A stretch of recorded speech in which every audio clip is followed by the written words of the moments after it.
तो अब चलिए खबरों को जानते हैं विस्तार से। रांची के नयाटोली सिमलिया में ड्रग डिपार्टमेंट ने 1 करोड़ रुपए की नशीली दवा को जब्त किया है। एक दिन पहले गुमला ड्रग डिपार्टमेंट की टीम ने कुछ दवाओं को जब्त किया था। रांची में ड्रग विभाग की तरफ से यह बड़ी कार्रवाई, जिसमें करीब 1 करोड़ की अवैध दवा बरामद की गई है। आपको बताते चलें कि गुमला से मिले इनपुट के आधार पर ड्रग इंस्पेक्टर ने टीम के साथ छापेमारी की और पूरे मामले में पुलिस ने 3 लोगों को हिरासत में लिया है। छापेमारी करने वाले दल ने इस गोदाम से 250 कार्टन में रखी करीब 40,000 बोतल नशीली दवा, टैबलेट्स, इंजेक्शंस बरामद किए हैं। इनका बाजार मूल्य करीब 1 करोड़ रुपए बताया जा रहा है। तस्वीरें आपके सामने हैं। विभाग के अधिकारियों ने नशीली दवा जब्त कर रातू थाने में एनडीपीएस एक्ट के तहत मामला दर्ज कराया है।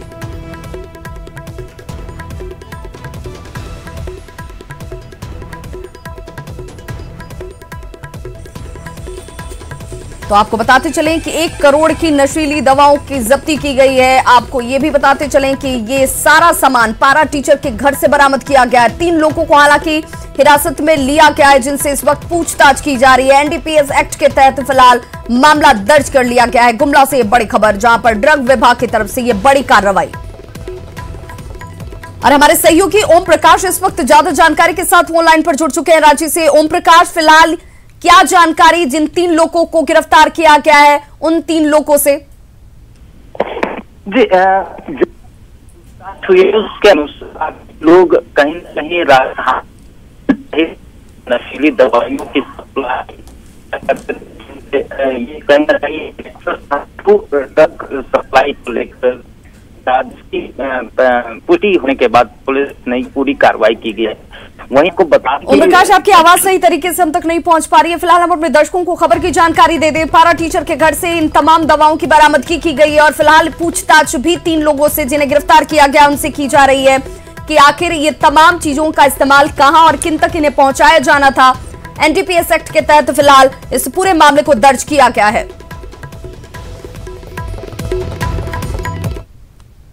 और झारखंड में पिछले 24 घंटे में 10 कोरोना संक्रमित की इलाज के दौरान मौत हो चुकी है और इसी के साथ राज्य में कोरोना से मरने वालों की संख्या बढ़कर अब 641 हो चुकी है।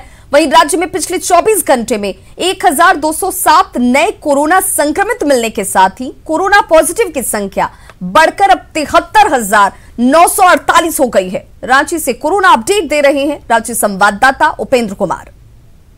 पिछले 24 घंटे में झारखंड में कोरोना से 10 और मौतें हुई है और इस तरह से राज्य में कोरोना से मरने वालों की संख्या बढ़कर 641 हो गई है। अगर बात करें तो सबसे ज्यादा 4 मौतें पश्चिम सिंहभूम में हुई है, जबकि 3 मौत पूर्वी सिंहभूम में, कोडरमा, हजारीबाग और दुमका में कोरोना से एक पॉजिटिव की इलाज के दौरान मौत हुई है। इस बीच में 1207 कोरोना के नए केस मिले हैं और इस तरह से राज्य में कोरोना संक्रमितों की कुल संख्या बढ़कर 73,948 हो गई है, जबकि 1,427 कोरोना संक्रमित ठीक हुए हैं। लेकिन अभी भी राज्य में कोरोना के 13,280 एक्टिव केस है, यानी कि वैसे केस जिनका इलाज अभी अलग अलग कोविड सेंटरों में चल रहा है। कैमरामैन नलिन के साथ उपेंद्र, न्यूज 18 रांची। और बड़ी खबर रांची से, जहां रिम्स के केली बंगले पर हालांकि आजकल की तरह भीड़ नहीं है, लेकिन इसके बावजूद कुछ नेता लालू प्रसाद से मिलने के लिए कोशिश में जरूर नजर आए। तस्वीरें आपके सामने हैं, जहां पर केली बंगले के बाहर चुनावी हलचल साफ नजर आती है। 2 तस्वीरों के जरिए आप बिहार में होने वाले विधानसभा चुनाव के मद्देनजर इस बंगले की अहमियत समझिए। पहली तस्वीर हम आपको दिखा रहे हैं जो आज की है, जहां पर लोगों का जुटान और पहुंचना जारी है, लेकिन आज तादाद कम नजर आती है। लोगों के पहुंचने का सिलसिला जो है वो धीमा नजर आता है। लेकिन कल देखिए किस तरीके से हुजूम यहां लगी हुई थी और यहां पर लगातार जो फरियादी है, चाहे वो टिकट के तौर पर हो, वो उनका जुटान यहां पर देखा जा रहा था।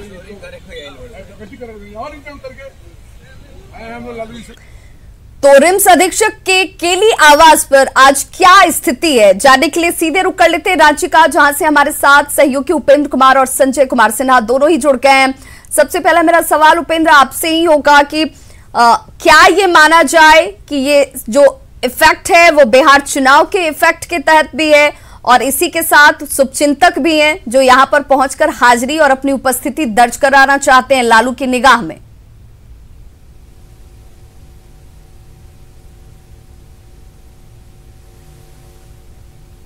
राजनीति में अहमियत ही है कि केली बंगला में लालू प्रसाद सजा काट रहे हैं। केली बंगला जो निदेशक का आवास हुआ करता था वहां पर, लेकिन हर दिन जिस तरह से राजद के कार्यकर्ता पहुंच रहे हैं, खास करके बिहार के दूर दूर के इलाके से पहुंच रहे हैं, गया की बात करें, अरवल की बात करें, सुपौल की बात करें, मधेपुरा की बात करें, हालांकि आज संख्या काफी कम है, लेकिन ये दृश्य दिखाना चाहेंगे कि अभी भी यहाँ पे काफी बड़ी संख्या है राजद नेताओं की जो लालू प्रसाद के केली बंगले के बाहर में है। और एक उम्मीद है कि लालू प्रसाद से इनकी मुलाकात हो सकेगी और बिहार की राजनीति में जो चुनावी समर है उसमें उतरने की जो तैयारी है उसमें इनको मौका मिलेगा। इसको लेकर के इनकी एक जो कोशिश है वो यहाँ पर है। कुछ नेता इनसे बात करने की कोशिश करते हैं। ये बताइए कि बिहार में चुनाव है, लेकिन सत्ता की जो धुरी है, कह सकते हैं विपक्ष की जो धुरी है, वो यहाँ पर केली बंगला में दिखता है। वजह क्या है, क्यों आप उतने दूर से आए हैं यहाँ पे? देखिए, हम लोग दूर से आए हैं, कोई ज़रूरी नहीं है कि हम लोग मिलने ही आते हैं। जिन लोगों को मैनुअल के तहत परमिशन मिलता है वो लोग मिलते हैं। बाकी लोग कुछ जो मैनुअल वाले लोग हैं, जो मैनुअल के हिसाब से जो लोग परमिशन प्राप्त कर लेते हैं, वो लोग के साथ होते हैं, इसलिए आप लोगों को भीड़ दिखता है और कोई बात नहीं है। और जहाँ तक हम लोग राष्ट्रीय जनता दल के कार्यकर्ता हैं, बात करें हम पुराने कार्यकर्ताओं को, तो सारे लोग आशा में रहते हैं, पार्टी के कार्य करते हैं, पार्टी से पुरुष लोगों को आशा है विवाह। बिल्कुल उपेंद्र, ये सवाल तो इसीलिए ना कि आखिर ये अचानक से लालू प्रसाद अभी तो यहाँ पर रह नहीं रहे, या फिर उन सजा याफ्ता होने के बाद रिम्स में जब वो रह रहे थे तब भी ये जुटान नहीं था, तो क्या ये याद इस वक्त ही लोगों को आ रही है? मेरे सहयोगी संजय भी हमारे साथ जुड़े हुए हैं। संजय, जेल मैनुअल कहता है उसके तहत शनिवार का दिन निर्धारित है, 5 लोग ही मुलाकात कर सकते हैं, इसके बावजूद भी इस तादाद में लोगों का जुटान हालिया वक्त में ही देखने को मिल रहा है।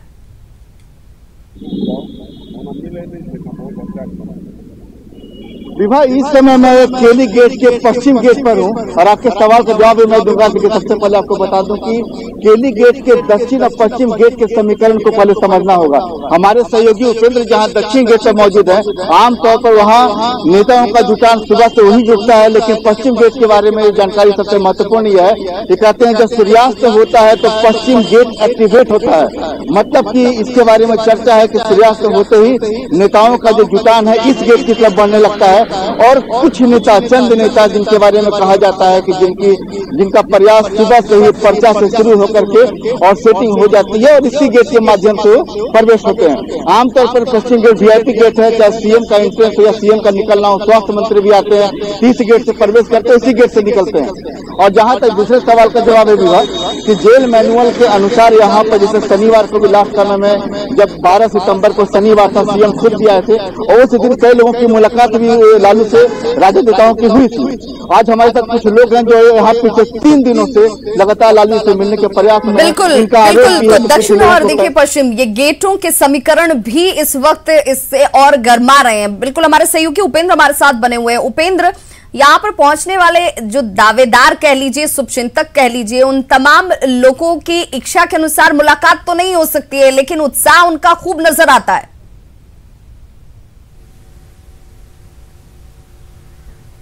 देखिए, उत्साह की एक वजह यह भी है कि जैसे ही वो केली बंगला के पास पहुंचते हैं, लालू प्रसाद हमेशा न्यूज़ 18 जरूर देखते हैं, जो हमारे सूत्र बताते हैं उसके अनुसार, और उनको जानकारी मिलते रहती है कि कौन कौन सा नेता यहाँ पर पहुंचा हुआ है। भले ही मुलाकात नहीं हो, लेकिन ये पता होता है कि रिम्स में कौन कौन से लोग आए हुए हैं। मैडम, ये बताइए कि आप कहाँ से आई हैं और कहा जा रहा है कि जो विपक्ष के लोग हैं वो कह रहे हैं कि कहीं लड़ाई है ही नहीं, फिर से नीतीश कुमार सत्ता में आ रहे हैं। मैं अरवल से आई हूँ, किरण यादव नाम है मेरा। और जहाँ बात रह गई नीतीश कुमार की, तो ये कहना गलत है। नीतीश कुमार को इस तरह से अभी उखाड़ कर फेंका जाएगा जो उनको सपना में भी नहीं सोचे थे कि दुर्गति होगा मेरा बिहार में। और परम आदरणीय लालू जी से मुलाकात हो या ना हो, वो कोई बड़ी बात नहीं है, लेकिन हम लोग उनका इंतज़ार कर रहे हैं। न्यायालय पर भरोसा है कि उनको ज़रूर सही समय पर जो टाइम दिया गया है, डेट दिया गया है, उस पर उनको रिहा होगी और हम लोगों के बीच बहुत जल्द से जल्द हम लोगों के बीच वो आएंगे। लालू प्रसाद से मुलाकात नहीं होती है। बिल्कुल, इस इच्छा के साथ ही ये तमाम लोग यहाँ पर पहुंचते हैं और अपनी उपस्थिति दर्ज करते हैं। लालू प्रसाद की निगाह में बने रहने की इच्छा भी सबके जहन में साफ नजर आती है। बहुत बहुत शुक्रिया संजय आपका भी और उपेंद्र आपका भी। और सीधे आपको लिए चलते हैं पटना, जहां से गुप्तेश्वर पांडे इस वक्त प्रेस कॉन्फ्रेंस करते हुए, और वीआरएस के बाद गुप्तेश्वर पांडे की प्रेस वार्ता। सौंपने का उसमें कुछ भी गैर कानूनी नहीं था। हमारे अधिकारियों के साथ बेइज्जती हुई, इसके बाद मैंने हंगामा शुरू किया। हमारे अफसर को क्वारंटीन किया गया, उसके बाद मैंने हंगामा प्रोटेस्ट करना शुरू किया। उसमें कुछ भी गलत नहीं था, क्योंकि माननीय सर्वोच्च न्यायालय ने खुद कहा कि जिस तरह से पटना के एक वरीय पुलिस पदाधिकारी को क्वारंटीन किया गया है वो गलत है। तो जो भी मैंने किया एक डीजीपी की हैसियत से, और मैंने वो किया, और मैं लड़ा बिहार की अस्मिता के लिए, बिहार की प्राइड के लिए, सुशांत को न्याय के लिए। मैं उस लड़ाई को लड़ा और मामला वो अब सीबीआई अनुसंधान कर रही है। मेरी भूमिका वहीं तक थी, उसमें कुछ नहीं है। बहुत लोग ये भी कह रहे हैं कि जोड़ करके देख रहे हैं कि वो सुशांत के मामले को आप इसलिए कर रहे थे कि आपको राजनीति में जाना था। ये वो लोग कह रहे हैं जो मेरे को नहीं जानते। मैं बिहार की माटी का हूं, गांव के गरीब किसान का बेटा हूं। मेरे घर में कोई जज नहीं है, कोई कलेक्टर नहीं है, कोई कमिश्नर नहीं है, कोई नेता नहीं है।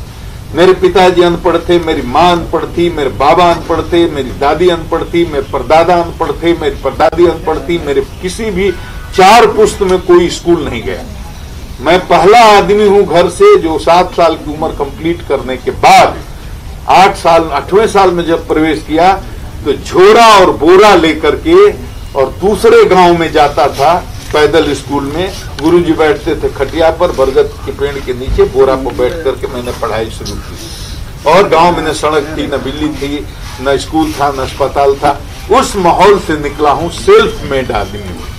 मैंने जीवन में केवल संघर्ष किया है और संघर्ष करके आज इस मुकाम तक पहुंचा। IRS में गया, IPS में गया।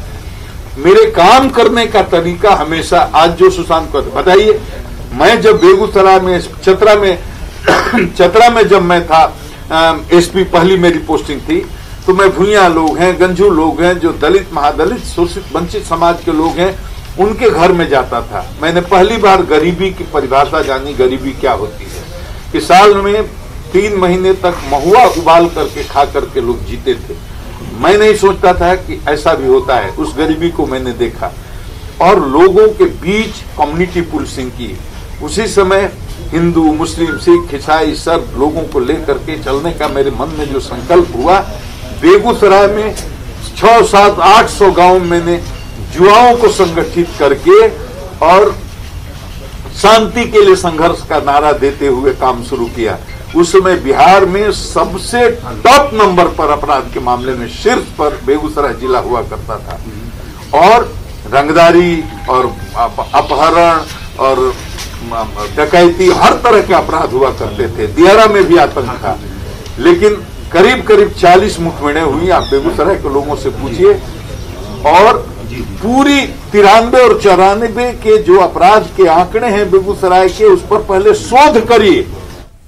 तो आप गुप्तेश्वर पांडे को सुन रहे थे, जिन्होंने कहा कि मेरे ऊपर कोई आरोप नहीं है और इसीलिए ऐसे में राजनीति में जाना मेरी स्वाभाविक इच्छा के तहत मैं जा रहा हूं। बड़ी खबर करेंगे और रुख झारखंड की खबर रांची का, जहां के सुखदेव नगर इलाके में एक व्यक्ति की पीट कर हत्या कर दी गई है। इस मामले में पुलिस ने 2 आरोपियों को गिरफ्तार किया है। पकड़े गए आरोपियों में एक का नाम सोहन कुजूर जबकि दूसरे का नाम अमित वर्मा है। दोनों आरोपियों की पहचान सीसीटीवी कैमरे की मदद से की गई।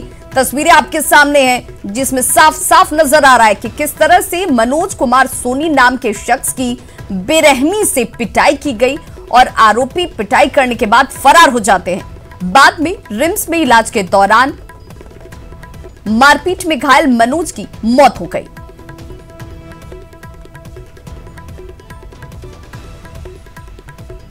तो तस्वीरें आपके सामने हैं और इन तस्वीरों में आप देख सकते हैं सीसीटीवी फुटेज के आधार पर हालांकि इस दोनों ही शख्स की गिरफ्तारी हो चुकी है। हत्या के दोनों आरोपी गिरफ्तार। तो खबरों का सिलसिला लगातार जारी है, आप देखते